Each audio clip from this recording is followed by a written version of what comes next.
What are the pillars, obligations, and recommended acts of the Hajj?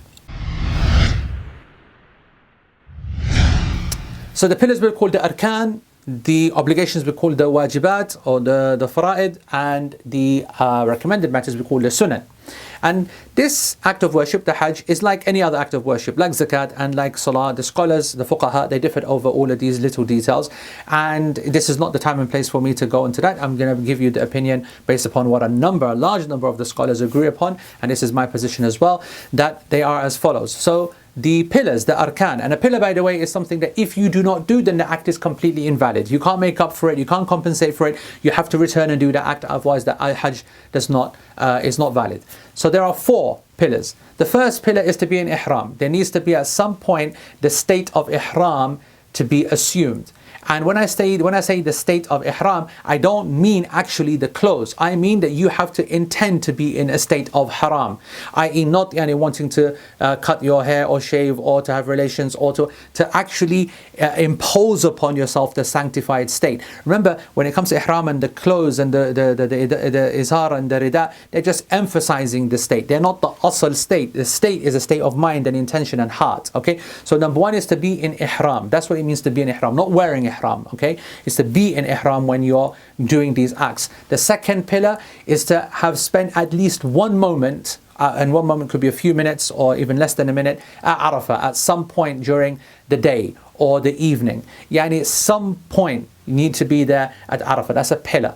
The third pillar is what's known as Tawaf al-Hajj or Tawaf al-Ifada, and the fourth one is the Saee al-Hajj or the Saee al-Ifada, the key to Tawaf and the Saee of Hajj. That's the running between Safa and Marwa, and Tawaf, of course, the circumambulation of the house. These are the 4 pillars, absolutely unequivocal, and no way around it.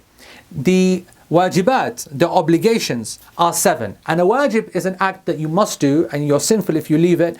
But if you did have to leave it for some kind of reason, something happened, then you don't need to repeat the Hajj, you don't need to find that act and try to do it as well. You can just offer a sacrifice. A sacrifice is to be offered for each wajib that you do not do, and that sacrifice is either a sheep or you share 7 of you, a 7th basically in a cow or a camel. That needs to be offered for each obligation that you don't do. What are these obligations? They build on top of the pillars, okay? So the first one is that you have to be in Ihram from the miqat. So that means that the actual stopping station, like Dhul Hulayfa if you're coming from Medina, or Juhfa if you're flying in from the US, UK, and you're going to Jeddah directly, which is about half an hour before you land in Jeddah.